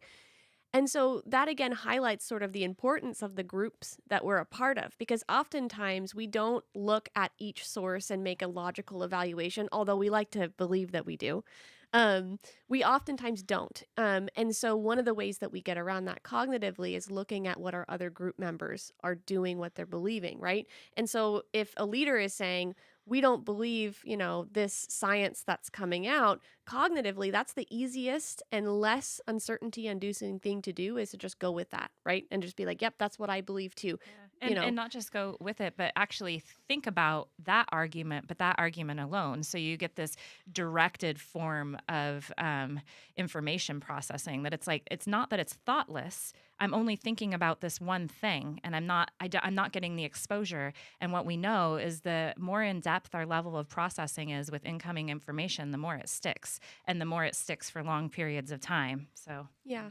Well, and it's a way of filtering, right? Somebody's already filtered it for you. So all you have to do is focus on that smaller subset of the information. And unfortunately, the people who are doing the filtering aren't always maybe the most trustworthy people who should be doing that filtering on a mass scale for folks. Well, it plays into your biases, right? You pick the one news organization that you love, and then Mhm. you just skim the headlines. You don't pay attention to anything that's underneath that, and you've got all the information you need. Yeah. sure. Oh, Yeah. and they have a graph. Oh my God, this must be the best This science is I've ever legit. seen. Yeah. Yeah. Oh, and then MRI scan. Look at that brain. That's Was so it a pie scientific. chart?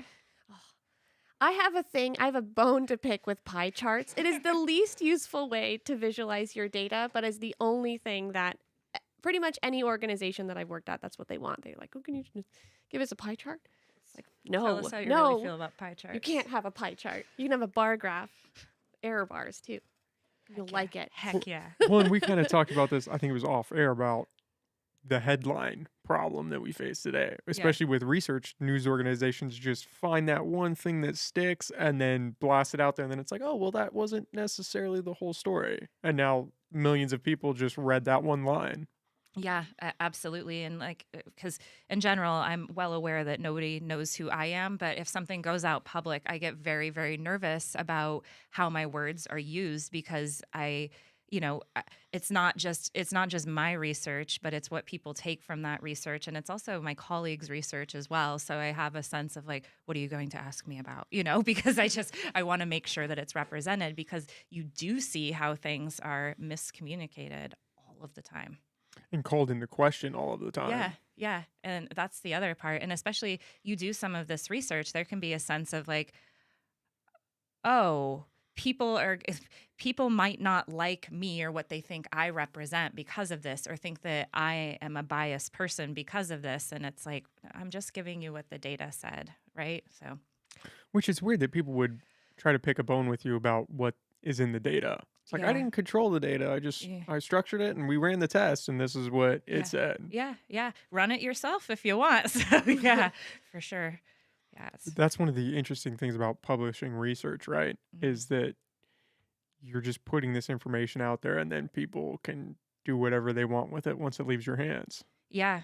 It's and then also like most people don't get to read most of the research that we publish too. It's like somebody has to do some combing through some likely obscure academic journals to be able to find it, unless you are able to do a podcast and talk about your research in that fashion. Which, by the way, when we made KRCR, the folks who know me in Trinity County were like, "We saw you on the news." So I'm from Trinity County, so they were very excited.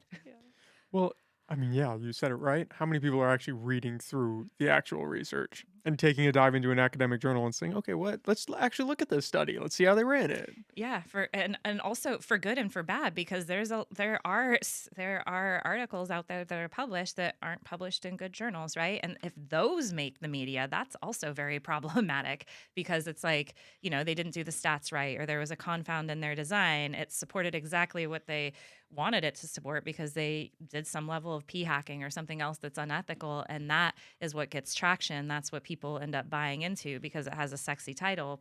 But we need to have the tools to say, oh, this is inappropriate. I mean, that's why stats are so cool. Like statistics is pretty cool, and teaching it, being a student in it is really cool because then you're prepared when you see the stuff in the media and you're like, that doesn't work, or yeah, that's a nice analysis. I'm into that. So, How often does faulty research actually make it out into a journal? Is that pretty common, fairly common? Common enough that it is a problem? I don't think it's that big of a problem. And so there's definitely heated debates in social psychology. We come down really hard on ourselves and we're a bunch of norm enforcers. And so, there's been debates over the years about what are the problematic areas in the science. Is And that like a hard science versus soft science kind of debate? so you'd think, but actually, the same flaws that we see with, for a bit, people were on and on and on about the replication crisis. And it's like, well, some studies, classic studies in social psychology aren't replicating. And, well, there are studies in all fields, regardless of its hard science, soft science, somewhere in the middle that don't replicate. And usually there's another variable involved. I think one of the things that I'm really appreciative of in social psychology is having the opportunity to contribute to the peer review process. So getting to be an associate editor at a journal and seeing, it's people like me who are, I'm not going to say gatekeeping because it's oftentimes not gatekeeping, but this is how the decisions are made at the peer review level. And then from what I've seen, I'm very confident in the stuff that we put out there, but also confident in the people, some of the people reading it who can come back and be like, did you not see that? Right. And then having a journal that is really open to saying, oh yeah, that was a misprint, and then changing stuff like that. And so I've seen a lot of cool stuff like that. I didn't give a great answer, but I mean, I think more on like a philosophical level, this type of knowledge, in my opinion, is the best way we have of knowing. And so I think oftentimes if you're thinking about like, well, can I even trust science, right? Can I trust articles that come out in the news? Well, I think that the work itself is incredibly trustworthy, by and large. I mean, obviously there are like bad instances, bad actors, things, p-hacking, things like that, motivations for people to do bad things. But for the most part, in terms of like our ability to know things about the world and know things about how people typically behave based off of the previous research we're doing and the current data we have, really this is what we have as our tool for knowing. And I think people oftentimes like to kind of lean on their me search, is what we call it. Like, oh, well, my uncle said blah, blah, blah. Or, oh, well, this science is wrong because I know someone that had this thing happen, right? We call it me search for a reason, right? And so those ways of thinking aren't methodological in their process that people go through for it. And so I don't know. I think that like, sure, there's problems with science out there. There's problems that probably institutionally we need to work through, but I think it's really the best way we have of knowing anything. Which is That whole yeah. trust the science and do your own information. Those two mottos were just so terrible for people having Yes. faith in institutions and like Yeah. actually productively making change, because it was just thrown around like, oh, just trust the science, or oh, do your own information. And Yeah, then it's what does that mean? when you have people who don't have the tools to like, I'll do my own science. Well, do you have the tools? Or the me search thing of, oh, I did all this research, and it's like, what? That- You just read a bunch of Fox News or NBC articles? That's what we're quoting Yeah, here? that's not research. Where's the empiricism here, people? Yeah, absolutely. But I think that it's also an interesting position because when people do the work, the lifting to do that research, and I'm using quotes here, right? Whether it is I'm fact gathering from my uncle, or I'm getting I read all of these articles at Fox News or NBC News or whatever the case. If they did the heavy lifting to do that, they're going to buy into it real hard, right? And so then, and you come in and be like, are you sure? Did you consider other sources? Of course. I am an unbiased researcher here. I know what I'm doing. Yeah, exactly. And especially with me search, that is a rough thing to combat with some people when you start pressing and it falls apart and it's like, oh, you just talked to your cousin and Yeah. that's your source Yeah. of information on this? We're just going to stick with that. Yeah. Well, and people are really good at picking up sort of subtle cues that you are not a part of their same group. So even little things like, I think one of our students was talking about going into an emergency room recently and they were wearing masks and they're like, they said something like, oh, it's been a while since I've worn a mask. And the nurse standing there picked up on that comment and started talking about all of these other like political attitudes that were, right wing a little bit here and there and being like, oh yeah, And then they brought football into football. It was like just the tiniest thing that people do, say, their behavior can be signals to others of like where you fall, right? Who are you with and who are you against? And so the second you start to kind of make somebody feel threatened with what you're saying, they're going to put you in a group, and if they categorize you as somebody that's not with them, you're going to have a really hard time making any sort of meaningful influence or change on that person. I've had conversations on the podcast where it's gotten a little dicey because merely because I've prodded or asked a question, and then you can instantly see it on the person. They're making this connection of, oh, this person is not lining up. They're not checking the boxes that I need them to check right now. And the conversation Oh, you takes caught that, huh? oh yeah, you can feel it. You're like, not with you two. Yeah. Are you sure? Yeah. Okay. I think we're safe here. Yeah. But I've had guests and you start swinging in this direction. You're like, oh shit, this just by asking, it's not even saying, oh, I believe X or Y. It's just saying, okay, well, how do you feel about this thing? Calling one of their beliefs into question. You feel the shift. You're like, Oh, yeah. this just got really uncomfortable. Well, now you've just threatened their sense of identity, their sense of self, and it It's goes back existential to now. Yeah. you're shaking their foundation. It's not just a question. You're shaking what it means to be them, and that's huge. Even if it doesn't feel that way when you're asking the question, that's really what you're poking at. Well, yeah, especially if it appears to be in a public domain, right? Because then it's not just about the conversation that you're having with that person in this situation. It's also like, oh, I'm going to be represented this way to, is it all of Humboldt County, whatever the case is, right? And that very threatening for sure. I mean, that goes back to the definition of social psychology, right? It's the way in which people behave in the real or implied presence of others. Right now, there are 3 of us in this garage, but there are many people that are, psychologically in our minds as we're communicating. And that's how you get kind of influence even when folks aren't even there.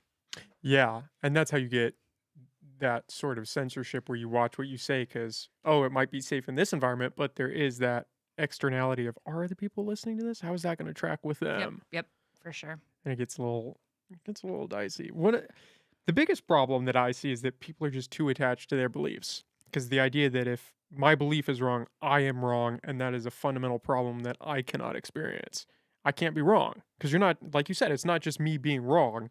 It's you are attacking this fundamental piece of me, and now that says something bad about who I am. That, oh, I could succumb to this or I could be wrong. Whereas that's what we should all want to be wrong in a sense because then we have the opportunity to adjust and to change our information and not be wrong in the next situation. That's how I look at it. That, oh, if I'm wrong right now, okay, let me find out as fast as I can. I'll adjust and then I won't be wrong next time. Oh, and I mean, that's like what we get to do looking at our data and running our data. Sometimes your hypotheses don't turn out. And that can feel kind of soul crushing because you put a bunch of all of those research bucks that I get. No, just kidding. All of that huge funding. That huge funding that I don't get, but the like blood, sweat, and tears that I put into it didn't work out. But then you get this sense of, so maybe I wasn't right. Why?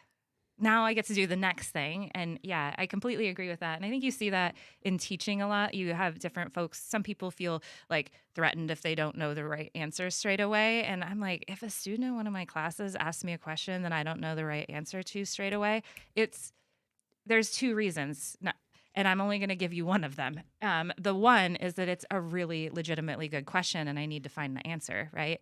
But the level of threat that goes into that, because there's a few things with making people call into question their belief structure that threatens us on multiple levels. Like the integrity that we hold about like our whole self concept. If I'm wrong, then I'm not this, this person with integrity, with this like wholly good self, right? So it attacks that. And it also creates a sense of inconsistency, right? So, well, I hold this attitude, but this belief on this is wrong, right? Or you're calling me out because my behavior is inconsistent with this attitude. We got theories for that. Cognitive dissonance. Why did I? Well, and when people feel more dissonant, they're more open to influence too. So you think about like some of the really common like misalignments that people have in their attitudes. For example, oftentimes people who believe in or believe that abortion is wrong also hold strong beliefs that the death penalty is something that should be enforced. So you find these inconsistencies in people's attitude structures all of the time. And oftentimes what you can do with that is create or highlight those inconsistencies to help kind of influence people and to make them more open to change. You can, but with belief structures, people have a lot of gymnastics to be able to hold those belief structures in place. And so we as humans are motivated for consistency. And once we've put that belief system out into the world, getting us to retract it is really hard. Well, and we're made up of contradictions, right? Yeah. You could have one person feel strongly about, oh, drugs are bad, and then they're wasted every weekend, and they love Yeah. alcohol, and they're stimulated all the time, and they're on ADHD medication and all this stuff, and it's like, Yeah. drugs are bad? Yeah. Drugs are bad? What? Are Really? they? Yeah. Yeah. Yeah. Yes. Just certain drugs? What are we? Or like you said with abortion and the death penalty, or that, we shouldn't kill people, but then they go and support these wars all over the place. And it's like, yeah, we need to be over there fighting. It's like, you realize people are going to die. Innocent people are going to die. But that's okay. We'll sweep that under the rug. Yeah. Well, and also who's going to die, right? Like that's a whole other question, and it's really easy. It's a lot easier to dehumanize people in other nations than in our own for a lot of people. But then the rationale that people create for that, and so we are really, really good at reducing the discomfort that comes along with the things that don't match up in our lives. Like really, really good. Well, it's easy to be pro-war if you're not the one that's going to be over there fighting. There's that part too, right? Yeah. That is a big factor. Mhm. All right, well, Stephanie, Amber, I really appreciate you guys. This was a lot of fun. We will Yeah. have to do this again. I really appreciate you coming on. Yeah. Thanks. We Yeah. like talking social psych. Yeah, Okay. thanks for having us. Do you guys want to plug where people can find you, where they can find the Social Identity Lab, all that stuff? Ooh, what's our website? humblesilab.org. Is that right? I think so. Yeah, I think that's right. We just got a new website. That's why there's a little confusion, is we just rebuilt it. HumboldtSILab.org, and it looks lovely. You can see a lot of the research that our students are doing, that we're doing, and that we connect some of our work with our colleagues' work as well. And you get some nice pictures of Trinity County on there too, because so And dogs. There's a dog section. So if anything else, if you found nothing else intriguing, there's dogs on the website. That's so, a strong selling point. yeah, we That's- also get dogs at the lab meetings, so Yeah. it's very I important. can see why you guys like the lab meetings. Okay, it's Yeah. starting to click now. I get it. Yes.